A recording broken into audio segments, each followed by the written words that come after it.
कानूनी बातें अनामिका के साथ।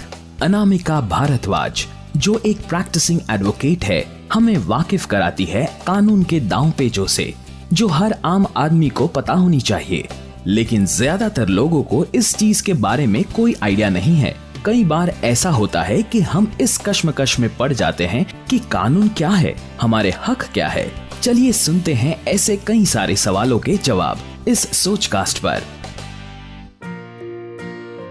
हेलो एवरीवन, मेरा नाम है अनामिका भारद्वाज और आप मुझे सुन रहे हैं सोचकास्ट.com पर।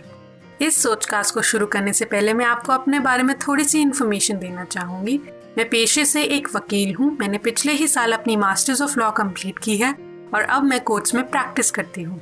आज जिस टॉपिक पर मैं आपसे बात करना चाहती हूँ, आपको जिस कानून के बारे में बताना चाहती हूँ, वो है स्पेशल मैरिज एक्ट 1954 में आया था। इस कानून पर बात करने का ख्याल मुझे इसलिए आया क्योंकि आजकल मैं ऐसे कितने ही केसेस के बारे में पढ़ रही हूँ जिसमें लड़कियों को शादी करते वक्त अपने रिलीजन को बदलने के लिए फोर्स किया जाता है, उनका नाम तक बदलने के लिए फोर्स किया जाता है। और हमारी कंट्री में कितने ही पर्सनल लॉज ऐसे हैं जिसकी वजह से लड़की एंड औरतों को अपने आइडेंटिटी को छोड़ना पड़ता है।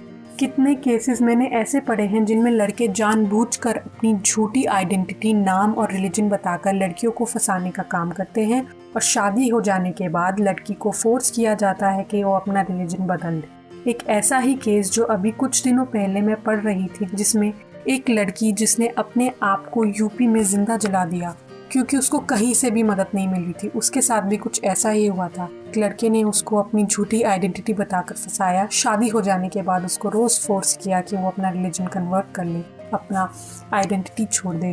परेशान होकर उसने अपने आप को आग लगाई और अभी कुछ दिनों पहले उसकी मौत भी हो गई। ऐसे बहुत से केसेस मेरे सामने आए, इसलिए मेरे दिमाग में ये ख्याल आया कि मैं स्पेशल मैरिज एक्ट के बारे में बताऊं लोगों को और इसके बारे में थोड़ी बातें करूं। हमारी कंट्री में बहुत सारे धर्मों के लोग रहते हैं, इसीलिए उन धर्मों के अपने अलग अलग पर्सनल लॉज हैं, जैसे कि Hindu marriage act, Hindu succession act, मुस्लिम मैरिज एक्ट और भी ऐसे कई सारे। और इन्हीं सब कानूनों के अकॉर्डिंग अलग अलग धर्मों के लोग चलते। मुस्लिम लॉ में शादी को एक सिविक कॉन्ट्रैक्ट माना जाता है जिसको निकाहनामा भी कहते हैं। और मुस्लिम लॉ के अनुसार एक मुस्लिम नॉन मुस्लिम से तभी शादी कर सकता है जब वो कन्वर्ट हो जाए। अगर कन्वर्ट नहीं होते हैं तो एक नॉन मुस्लिम एंड मुस्लिम शादी नहीं कर सकते हैं और उनकी शादी को वैलिड भी नहीं माना जाता है अंडर मुस्लिम लॉ। और हिंदू लॉ में ऐसा कोई कन्वर्जन का तो कोई कंपल्शन नहीं है और ना ही शादी को रजिस्टर करवाने का भी कोई कंपल्शन है। लेकिन तो हिंदू अगर शादी कर रहे हैं, कुछ बेसिक रिचुअल्स जैसे कि 7 फेरे या इनके अकॉर्डिंग शादी कर रहे हैं, तो उस शादी को वैलिड माना जाता है। अब आते हैं स्पेशल मैरिज एक्ट में। इस लॉ के अंडर कोई भी अलग फेथ का बंदा, कोई भी 2 अलग फेथ के बंदे हैं, वो शादी कर सकते हैं। उन्हें कोई मजबूर नहीं कर सकता कि वो अपना धर्म बदले या नाम बदलने के लिए उन्हें कोई भी मजबूर नहीं कर सकता। इस लॉ के अंदर कोई भी 2 अलग अलग धर्मों के लोग या इनफैक्ट अलग अलग देशों के लोग भी शादी अपनी रजिस्टर करवा सकते हैं। नाम या रिलीजन बदलने के लिए उन्हें कोई फोर्स नहीं कर सकता। आप लोग एक फेमस सेलिब्रिटी को भी जानते हैं जिन्होंने इसी एक्ट के अंदर अपनी शादी को रजिस्टर करवाया था, जिसकी वजह से उनको अपनी आइडेंटिटी भी नहीं छोड़नी पड़ी थी। वो कपल है सैफ अली खान और करीना कपूर खान। सब उनको जानते हैं, सबने उनके बारे में सुना ही होगा। उन्होंने भी इसी एक्ट के अंदर अपनी शादी रजिस्टर करवाई थी। एंड इनफैक्ट सिर्फ अलग अलग रिलीजन्स के ही नहीं, अगर सेम रिलीजन के लोग भी चाहते हैं कि उनकी शादी के लिए कानून पर्सनल लॉ, उनके पर्सनल लॉ ना हो और एक जनरल लॉ हो, एक जनरल कानून हो जिसमें जनरल टर्म्स हो सबके लिए, उसके अकॉर्डिंग भी वो सेम रिलीजन के लोग भी अपनी शादी इस स्पेशल मैरिज एक्ट के अंदर रजिस्टर करवा सकते हैं और उनको अपना धर्म बदलने की कोई ज़रूरत नहीं होगी। इस एक्ट के अंदर अपनी शादी रजिस्टर करवाने के लिए कोई भी ज़्यादा कंडीशंस नहीं है। बस जो 2 लोग शादी करना चाहते हैं उनको एक मेजॉरिटी एज का होना चाहिए। मेजॉरिटी एज क्या होती है? लड़के की एज 21 ईयर्स से अबव होनी चाहिए, लड़की की एज 18 ईयर्स से अबव होनी चाहिए। दोनों लड़का लड़की साउंड माइंड के होने चाहिए। साउंड माइंड क्या होता है? उनका माइंड इतना कम्पिटेंट, इतना कैपेबल होना चाहिए कि वो सही और गलत के डिसीजंस समझ सके और ले सके। साउंड माइंड का मतलब ये होता है।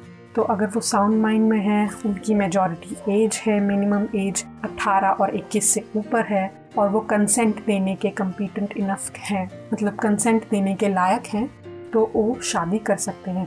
एक जो तीसरा पॉइंट है वो है उनका रिलेशन जो प्रोहिबिटेड रिलेशंस हैं उसमें नहीं आना चाहिए। प्रोहिबिटेड रिलेशंस जो हैं वो क्या होते हैं, जैसे कि जिससे आप शादी कर रहे हो वो आपका फर्स्ट कज़न नहीं हो सकता, का कोई जो भाई लगता है, फर्स्ट कज़न तो भाई बहन ही लगते हैं, तो वो सब नहीं हो सकते। उसके अलावा स्पेशल मैरिज एक्ट के अंदर शादी करने के लिए कोई भी कंडीशन नहीं है। कोई भी लोग अपनी शादी अगर इस एक्ट के अंदर रजिस्टर करवाते हैं तो उनको कन्वर्ट होने की भी कोई ज़रूरत नहीं है, अपनी आइडेंटिटी छोड़ने की भी कोई ज़रूरत नहीं है। वो आराम से इस कानून का फ़ायदा उठा सकते हैं और इसी कानून के अंदर उनके सारी चीज़ें फिर आगे गवर्न होती हैं, ना कि उनके पर्सनल लॉज के अकॉर्डिंग। आज के लिए बस इतनी कानूनी बातें काफ़ी हैं। मेरी ये बातें सुनने के लिए आपका बहुत बहुत शुक्रिया। कोशिश कीजिएगा कि आप इन बातों को याद रखें और आप आसपास के लोगों को भी अगर उन्हें ज़रूरत पड़े तो उनकी भी मदद करें। इस सोचकास्ट को यहीं ख़त्म करती हूँ। धन्यवाद।